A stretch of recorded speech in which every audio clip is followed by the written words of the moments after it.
Hi friends, అందరికీ నమస్కారం. అంజలి కథలకి స్వాగతం. కాశీ మజిలీ కథలు 47వ భాగం. లవంగికి యుద్ధ వార్తలన్నీ ఎప్పటికప్పుడు తెలుస్తున్నాయి. పండిత వీరుడు బందీగృహంలో పెట్టబడ్డాడని తెలిసి ఎంతో పరితపించింది. తాము కొద్ది రోజుల క్రితము అతడికి చేజిక్కినప్పుడు తమను అతడెంత గౌరవంగా చూసింది గుర్తుకు తెచ్చుకుంది. తాను అతనంత స్వతంత్రురాలు కాకపోయినా తనకు చేతనైనంతలో అందుకు ప్రత్యుపకారం చేయాలనుకుంది. కారాగృహం ఎక్కడుందో తెలుసుకొని అవకాశం ఉంటే అతన్ని అక్కడి నుంచి దాటించాలి అని కూడా ఆలోచించింది. కుందలతికతో చెప్పి అతన్ని ఎక్కడ దాచారో తెలుసుకొని రమ్మంది. అదృష్టవశాత్తు వారి మేడ కింద గదిలోనే ఆ వీరుణ్ణి దాచిన వైనం కనుగొంది కుందతిలక. గదికి తాళం మాత్రం వేశారని, ఎక్కడో సింహద్వారం దగ్గర మాత్రమే భటులున్నారని, తాళం విడగొట్టి తీసుకురావటానికి లవంగి అనుమతినిస్తే చిటికలో తాను ఆ పని చేసుకువస్తానని అంది కుందతిలక. ఈ వార్త విని లవంగి హృదయము ఇంకా పరితపించిపోయింది. అయ్యో, ఆ పుణ్యాత్ముడు ఎంత బాధ అనుభవిస్తున్నాడో ఆ చీకటి గదిలో అని ఆ ఇద్దరు చెలికత్తెల్ని పంపించింది. ఉపచారాలు సపర్యులకు తగిన ఏర్పాట్లు చేసింది.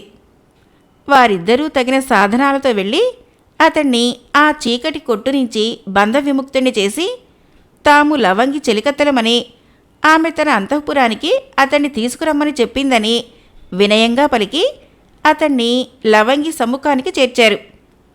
తదుపరి ఇద్దరూ ఏకాంతంగా మిగిలారు. ఆ తర్వాత అతడు అపార మోహావేశంతో లవంగిని కామశాస్త్ర కళా ప్రసంగంలో చర్యల రీత్యా ఓడించాడు. ఇద్దరూ మదనకేళిలో తేలి అపూర్వ సుఖ సంభోగంలో ఓలలాడారు. ఆ కేళిలో అలసి సొలసి లవంగి ఆ బ్రాహ్మణ యువకుని వక్షం మీద శిరస్సు ఆంచి సుఖనిద్ర పరవశురాలు కాగా అతడికి మాత్రము కంటి మీద కునుకు రాలేదు. అతని ఆలోచనలు ఇలా సాగుతున్నాయి. అయ్యో, ఎంత పని చేశాను! తురకపిల్ల శివలింగాన్ని తాకకుండా కట్టడి చేస్తానని శపథం పూని అందర్నీ అందుకు సమాయత్తపరిచి చివరికి వారితో పాదుషాకు శాశ్వత వైరాన్ని కల్పించిన వాడినయ్యాను.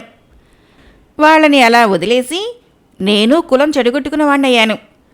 నన్ను నమ్ముకొని ఎన్ని కష్టాలు పడుతున్నారో కదా. నేను ఇక్కడ పెళ్లి కొడుకునై సుఖాలను అనుభవిస్తున్నాను. ద్రోహిణి! ఈ మన్మధుని బారి నుంచి మహనీయులే తప్పించుకోలేకపోయారంటే నేనెంత? అసలు ఈ అనురాగము నా పైన అంకురించబట్టే కదా లవంగి నాకు ఈ కోటలోని రహస్యాలన్నీ తేటతెల్లంగా చెప్పింది. ఇది ఒకందుకు మంచిదైంది అనుకుంటూ మెల్లగా లేచి ఆమె చెప్పిన మత్తు ద్రావకాన్ని పట్టుకొని ఇతరులు ఎవరూ ఎరుగని విధంగా పాదుషా మందిరంలోకి ప్రవేశించి అతని ముక్కు దగ్గర అది ఉంచి అతడు స్పృహ కోల్పోగానే ఎత్తుకొని రహస్య మార్గాన అతి వేగంగా కాశీపట్నంలోకి వెళ్ళిపోయాడు. ఉదయం నిద్రలేచిన లవంగికి తన పక్కన వీరుడు కనిపించకపోయేసరికి ఆశ్చర్యపోయి అదంతా ఓ కల కాబోలు అనుకొని మళ్ళీ నిద్రపోయింది. అంతలో చిలికత్తెలు వచ్చి లేపటంతో అదంతా కల కాదని నిజంగానే జరిగిందని చెప్పేసరికి వీరుడిని వెతకవలసిందిగా చెప్పింది ఆమె. చెలికత్తెలు వెతికి వచ్చి అతడెక్కడా కనబడటం లేదు. రహస్య మార్గంగాని నువ్వు అతడికి తెలియచేశావా ఏం? అది అలా ఉంచు. మన పాదుషా వారు అంతఃపురంలో లేక కోట బయటకు వెళ్ళక ఎవరికీ కనపడక ఎక్కడున్నారా అని వజీర్లంతా కంగారు పడుతున్నారట. మన అంతఃపురానికి గాని వచ్చారా అంటూ వాళ్ళు మనల్ని అడుగుతున్నారు. ఇదేం చిత్రం అన్నారు. అప్పుడు లవంగి కొంప మునిగింది. శివరాత్రి నాడు నేను వచ్చిన గుప్త మార్గము గురించి మాటల మధ్యలో నా ప్రియుడికి వివరించేశాను. నా తండ్రి ఈ కోటలో విడిది చేసిన ప్రదేశం వంటి వివరాలు నేర్పుగా అతడు నా నుంచి రాబట్టాడు. ఇలా మెత్తగా మాట్లాడుతూ అతడి కోట రహస్యాలు యావత్తూ కనుక్కున్నాడు. అయ్యో, నా తండ్రిని అతడు ఎత్తుకుపోలేదు కదా అంది ఆతృతపడుతూ. సకులిద్దరూ నిట్టూర్చి అమ్మాయి గారి తెలివితేటలు ఇంతలోనే ఏ గమ్మత్తులో మునిగిపోయాయో ఏమో. రహస్యాలు ఎవరైనా వెల్లడించుకుంటారా? అదలా ఉంచు. అతడెంత బలశాలి అయితే మాత్రం రాజుకి మెలకువ రాకుండా ఎత్తుకుపోగలడా అంది కుందతిలక. అయ్యయ్యో, నేను ఊహించిందంతా అయింది. ఆ బల్ల మీద మత్తు వాసన కలిగించే ద్రావకం ఉండాలి కదా, ఇప్పుడు కనిపించడం లేదు. గత రాత్రి ప్రసంగ మధ్యంలో దాని గురించి యథాలాపంగా అడిగాడు. నేను అదెలా ఉపయోగపడుతుందో చెప్పాను అంది లవంగి తన కంగారు మరింత పెరిగిపోగా. దానితో పండితరాయలు చక్రవర్తికి మత్తు కలిగించి ఎత్తుకుపోగలిగాడని వారందరికీ అర్థమైంది. ఆ రోజు కాశీపురాన్ని దోచుకోవటానికి చక్రవర్తి అనుమతిని వేడుకుందామని పాదుషా వారి దర్శనార్థము సేనలన్నీ హుసేనాబాద్కు వచ్చాయి. తీరా చూస్తే జరిగిందిది. అతడికి దైవబలం ఉంది, మన వాళ్ళు ఏమీ చేయలేరు. ఇదంతా తలుచుకుంటుంటే నాకు నవ్వొస్తోంది. సాయిబులకి మంచి ప్రాయశ్చిత్తమే జరిగింది అంటూ నవ్వసాగింది లవంగి. అమ్మా, నీకు ఇదంతా విలాసంగా ఉంటుంది మరి. ఎంత కఠినాత్మురాలివే తల్లి. నీకు భర్త మీద అంత మక్కువాయే.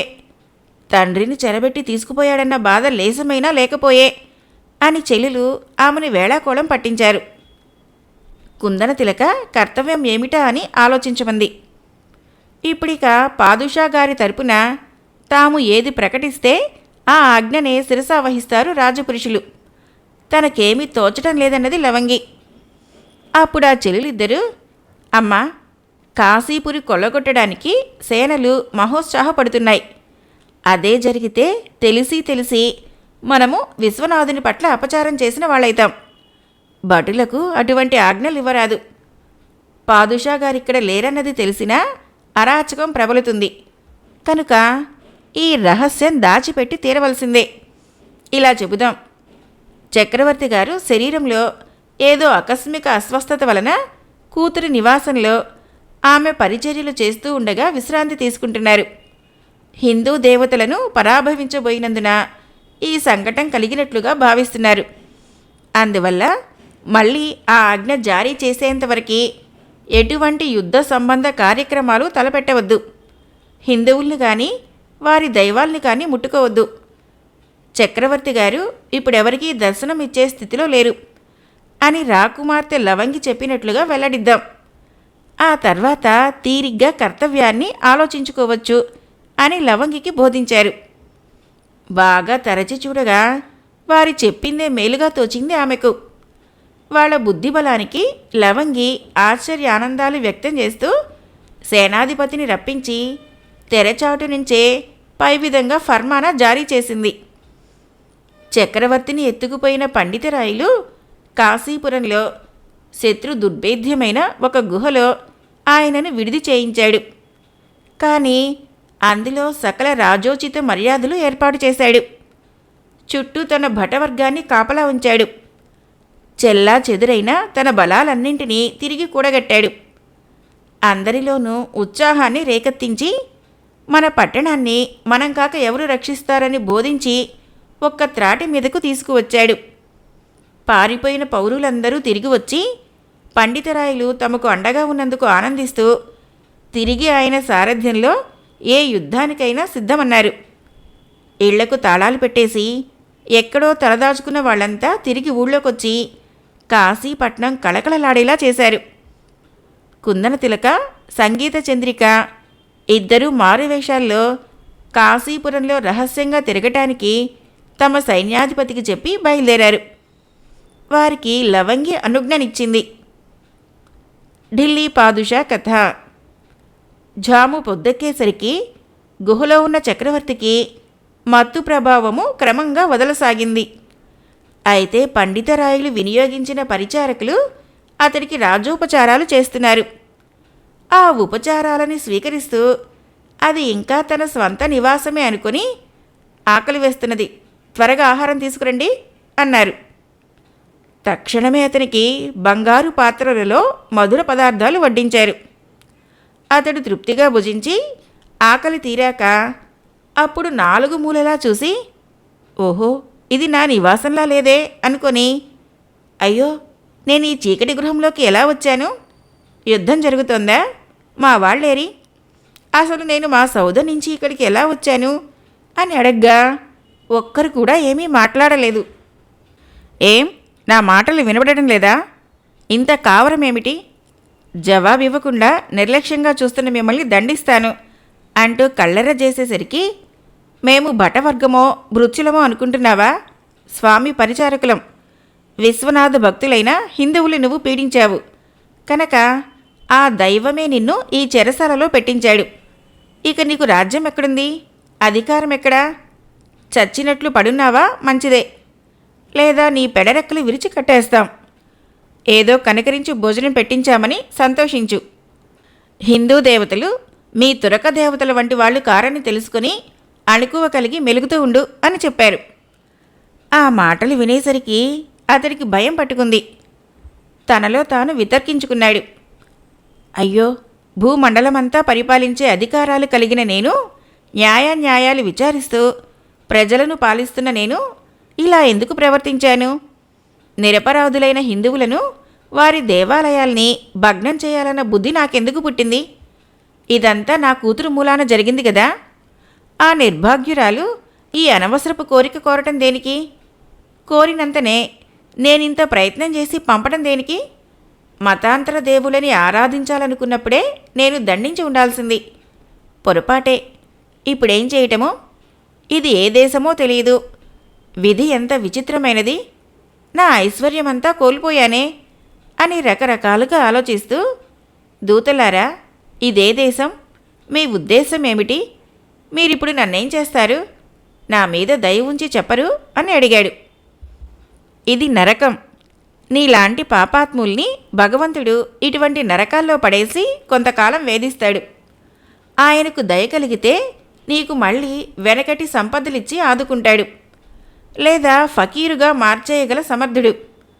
దేవుడి అభిప్రాయం ఎవరికీ తెలీదు. నువ్వు కొంతకాలము మా దేవుణ్ణి ఇకపై ప్రతిరోజు ప్రార్థిస్తూ ఉండు. నీ కష్టాలు తీరుతాయి. ఆయన సెలవు ప్రకారమే మేమిక్కడున్నాం. ఇందుకు ప్రతిగా ఆలోచిస్తే నీకు కూడు నీళ్లు అందక మేం మాయమైపోగలము. ఆ పైన నీ ఇష్టం.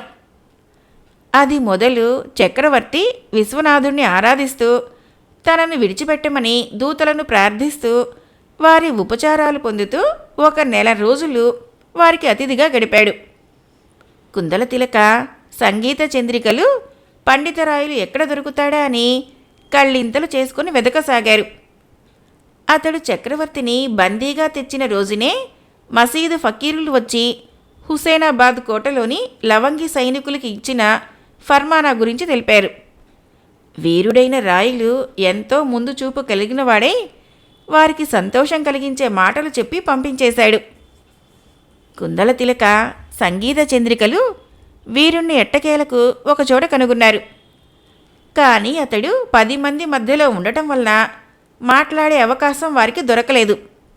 అతడు కూడా వాళ్ళెవరో తనకు తెలియని వారిలాగే తప్పించుకొని వెళ్ళిపోయాడు. అది సరైన సమయం సందర్భం కాదని ఇద్దరికీ తెలుసు. ఇక ఇలా జరగదని చతురబుద్ధి కలిగిన కుందల తిలక ఒకనాడు పురుష వేషంలో వచ్చి పండిత వీరుణ్ణి కలుసుకున్నది. గుర్రం మీద ఏటో పైనమై వెళ్తున్న వీరుని గుర్రానికి అడ్డం పడి కళ్ళెం ఆపి, స్వామి, మా ఆప్తుణ్ణి ఒకరు మాయ చేసి చెరపట్టి తీసుకుపోయారు. ఆ ఆపద మీ వల్లనే తీరాలి. మిమ్మల్ని ఆశ్రయించాలని 4 రోజులుగా శ్రమిస్తున్నాము అని పలికింది.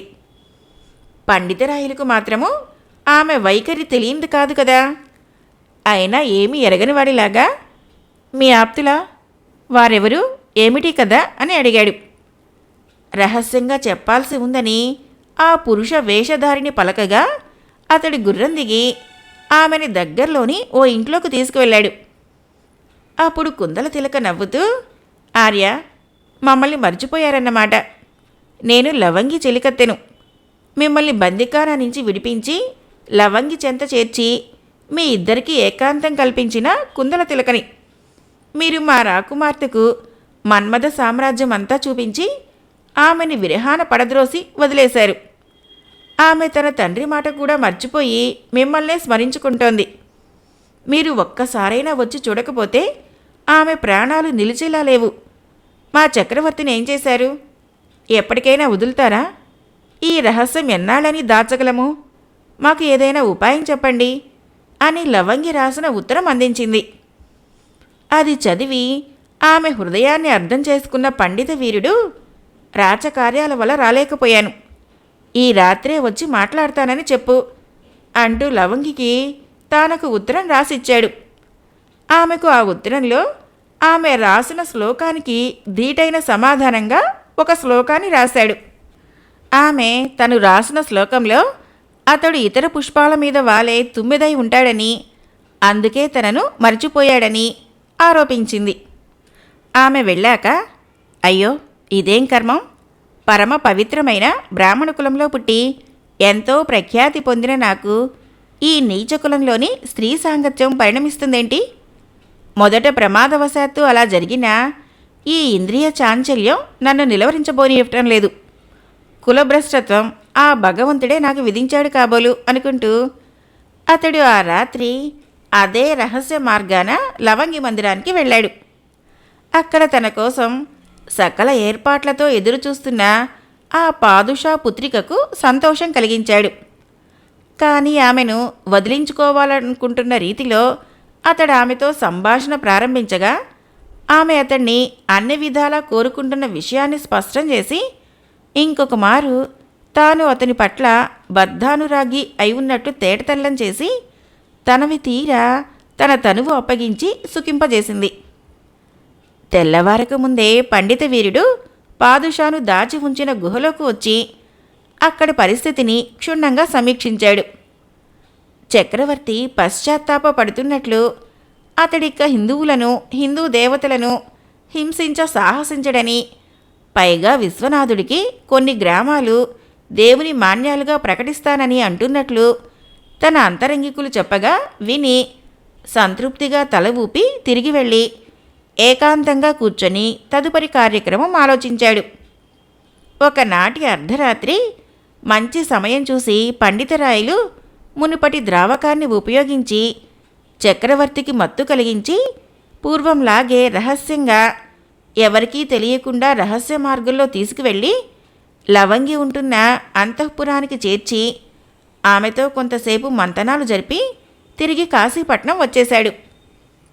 పాదుషా మర్నాడు ఉదయాన లేచి కళ్ళు తెరిచి 4 దిక్కులా పరికిస్తూ, ఓహో ఇది మునుపటి గుహ కానట్లుందే, స్వామి భక్తులకు నేను నిన్న దానపత్రిక రాసి ఇచ్చాను కదా, బంధ విముక్తున్నయ్యానన్నమాట అనుకొని ఎవరక్కడా అని బిగ్గరగా పిలిచాడు. లవంగి చెల్లెలిద్దరూ జీ హుజూర్ అంటూ అక్కడ హాజరయ్యారు. మీరెవరు, ఎవరి పరిచారికులు, నేనిక్కడికి ఎలా వచ్చాను, ఇంతకు ముందు ఎక్కడున్నాను అని అడిగాడు. వాళ్ళు చేతులు జోడించి, స్వామి మీరు నెల క్రిందట ఓ రోజు బాగా పలవరిస్తూ ఉంటే రాజకుమార్తె లవంగి మిమ్మల్ని మందిరంలోకి రప్పించి ఈ తల్పం మీద మీకు విశ్రాంతి కల్పించింది. ఆ రోజు తర్వాత నేడే తమకి మెలకువ వచ్చింది. రాకుమార్తె ఇన్నాళ్ళు నిద్రాహారాలు మాని మీకోసం చింతిస్తోంది. ఇదిగో ఈ పక్కనే నిలబడి ఉంది అన్నారు వినయంతో. చక్రవర్తి చాలా ఆశ్చర్యపోతూ, ఏం విచిత్రం, నా దేహం ఇక్కడే ఉందని చెబుతున్నారు మీరు, అంటే జరిగిందంతా కల, కానీ అప్పుడది కలలా అనిపించడం లేదే, ఇప్పటికీ ఏది కలో ఏది మెలకువో తెలుసుకోలేకపోతున్నాను, నేను ఇంత విపరీతమైన కలలెన్నడూ ఎరుగను అన్నాడు. అయ్యో అలా అంటున్నారేం, ఇదిగో మీ ముద్దుల తనయ లవంగి, ఇది కల కాదు ఇదే నిజం అంటున్నారు, అదేమిటి అని అడిగారు సకులు ఆశ్చర్యం నటిస్తూ. స్వామి భక్తులకు తను దాన శాసనం రాయించి ఇచ్చిన ఆ రహస్యం చెప్తే తాను పల్చనైపోతానని భావించిన పాదుషా, అది అంతే, ఇదే నిజం, సరే యుద్ధం దోపిడీ వంటివి అన్నీ కట్టిపెట్టించి మేం తక్షణం ఢిల్లీకి బయలుదేరిపోతున్నాం అని ఆ రాత్రికే ప్రయాణమై వెళ్ళిపోయాడు. తర్వాత పండితరాయులను అభినందిస్తూ కాశీరాజు గొప్ప సభ జరిపి పాదుషా వల్ల పుచ్చుకున్న దానపత్రికను సభలో చదివి వినిపించారు. కాశీ విశ్వేశ్వర మహాలింగాన్ని పంచములు తప్ప ఇంకెవరు ముట్టుకున్నా తప్పులేని రీతిగా ఆ లింగానికి మహాదీక్ష తంత్రం చేసి యజ్ఞం చేశారు. నాటి నుంచి ఆ మహాలింగానికి అందరూ స్వయంగా అర్చనలు అభిషేకాలు చేయసాగారు కనుక ఆ భక్తి నువ్వు పాటించవచ్చు అని కథ ముగించాడు మణిసిద్ధుడు.